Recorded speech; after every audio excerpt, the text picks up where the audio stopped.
Friends, welcome to my YouTube channel. मैं हूं देवाशीष।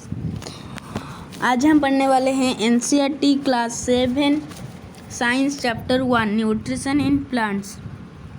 ये मेरा यूट्यूब चैनल का पहला वीडियो है, so like share and subscribe करके ऑल नोटिफिकेशन को ऑन कर देना ज़रूर। आज हम पढ़ेंगे न्यूट्रिशन इन प्लांट्स और कमेंट करके बताना मैं हिंदी में समझाऊँ या उड़िया में, और मेरा पढ़ाई कैसे लग रहा है कमेंट करके ज़रूर बताना। चलो देखते हैं क्या है इस चैप्टर में। Nutrition in plants. What is nutrients. पहले हम देखते हैं व्हाट इज न्यूट्रिएंट्स। मैं जिसे अंडरलाइन कर रहा हूँ उसे नोट कर लेना। What is nutrients. These components of food are called nutrients. Food का जो कंपोनेंट है उसे हम न्यूट्रिएंट्स बोलते हैं। ओके।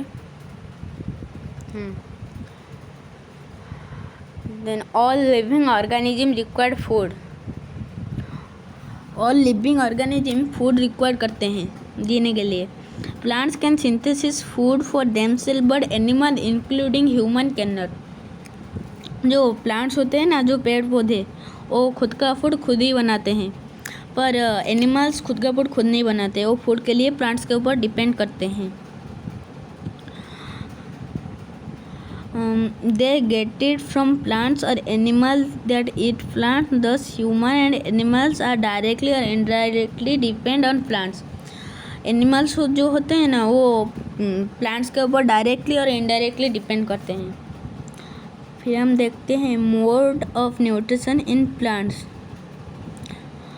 व्हाट इज न्यूट्रिशन, लिख लो, ये जरूरी है। Nutrition is the mode of taking food by an organism and its utilisation by the body.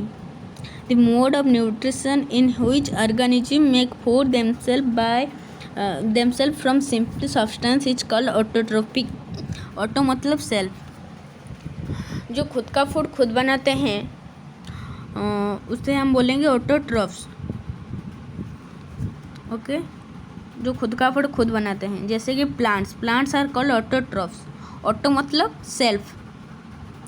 जो ऑटोट्रॉपिक मोड को यूज करते हैं उसे हम बोलेंगे ऑटोट्रॉफ्स। फिर heterotrophs. Animals and most other organisms take in food prepared by plants. They are called heterotrophs. जो खुद का फूड खुद नहीं बनाते, फूड के लिए और एक के ऊपर डिपेंड करते हैं, उसे हम बोलेंगे heterotrophs. Now we may ask where the food factory of plants are located. Whether food is made in all parts of a plant or only in certain parts. How do plants obtain the raw material from the surrounding? How do they transport them to the food factory of plants? हम leave को plant के food factory बोलते हैं। Okay. Leave are the food factory of plant. Therefore all the raw material must reach the leaf. Water and minerals present in the soil are absorbed by the roots and transported to the leaves. Carbon dioxide from the air is taken in through the tiny pores present on the surface of leaves. These pores are surrounded by guard cells. Such pores are called stomata. What is photosynthesis? Photosynthesis का definition होगा the plants make their food themselves by using carbon dioxide. Water and minerals are called photosynthesis. Plant खुद का food खुद बनाते हैं, उस process को photosynthesis बोलते हैं। अब हम जानेंगे व्हाट इज सेल। ये जो पूरा स्ट्रक्चर है ये सेल का है। ये पूरा स्ट्रक्चर हम सेल कहेंगे, पूरा स्ट्रक्चर को। और उसके अंदर जो ये जेली लाइक स्ट्रक्चर उसे हम कहेंगे साइटोप्लाज्म। एंड ये जो सेंटर पॉइंट को न्यूक्लियस, बोलेंगे, ये जो सेंटर पॉइंट। और सेल मेम्ब्रेन, जो उसका जो आउटर बाउंड्री है उसे हम सेल मेम्ब्रेन बोलेंगे। ओके। फिर डेफिनेशन क्या है सेल का? The bodies of living organism are made of tiny units cells is called cells. Cell can be seen only under the microscope. हम सेल को माइक्रोस्कोप के अंडर ही देख सकते हैं. The cell is enclosed by a thin outer boundary called the cell membrane.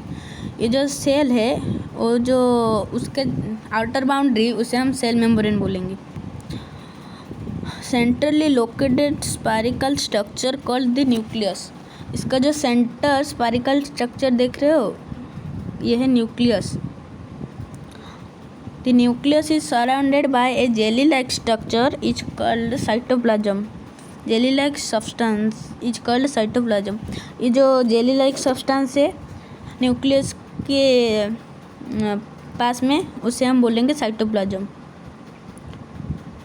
Okay.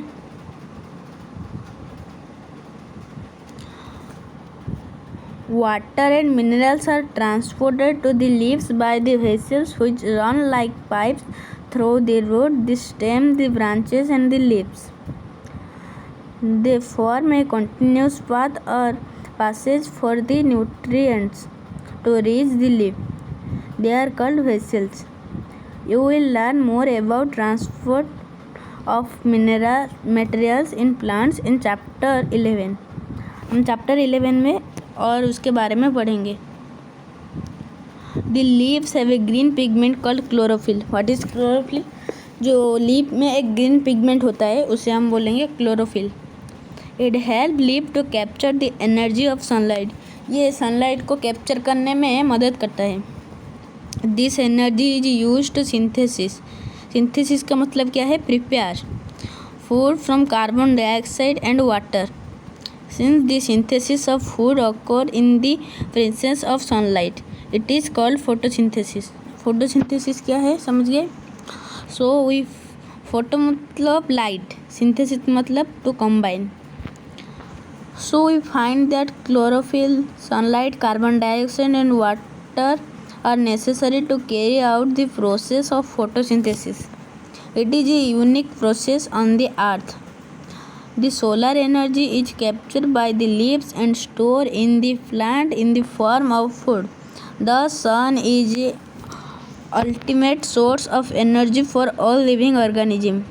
Can you imagine? Life on earth is absence of photosynthesis. तुम क्या सोच सकते हो फोटोसिंथेसिस के बजाय हम क्या रह सकते हैं अर्थ में? नहीं, क्योंकि फोटोसिंथेसिस अगर नहीं होगा तो हम फूड नहीं मिलेगा हमें और हम नहीं बच सकते.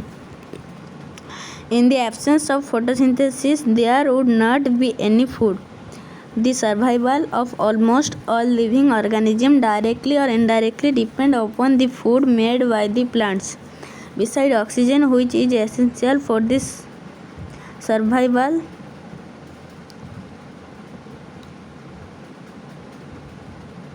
of all organisms is produced during photosynthesis. In the absence of photosynthesis, life would be impossible on the earth. During photosynthesis, chlorophyll containing cells of leaves in the presence of sunlight use carbon dioxide and water to synthesize carbohydrates. The process can be represented in an equation. देख रहे हो ये है chlorophyll का structure. ये है chlorophyll का structure. ये जो दोनों हैं ये दो क्लोरोफिल. ये है गॉड सेल्स. ये है स्टोमाटा जो बीच में है. ये है स्टोमाटा जो बीच में थोड़ा स्पेस है, हम स्टोमाटा बोलते हैं.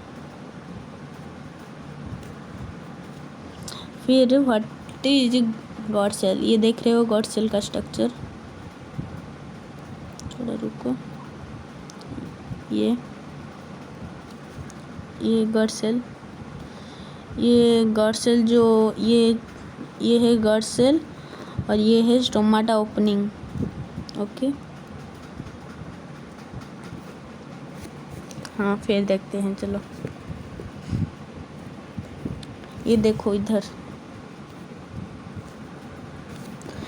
ये सनलाइट ऑब्जर्व कर रहा है, लीफ कार्बन डाइऑक्साइड ले रहा है एयर से और ऑक्सीजन छोड़ रहा है एयर को, और इधर से रूट से वो वाटर और मिनरल ले रहा है। इसे सब मिलाकर वो अपना फूड बनाता है। इसे हम बोलते हैं photosynthesis. During the process, oxygen is released. The presence of starch in leaves indicates the occurrence of photosynthesis. Starch is also a carbohydrate. Okay. Activity में नहीं दिखा रहा हूँ, समझ रहा हूँ, तुम समझ लेना।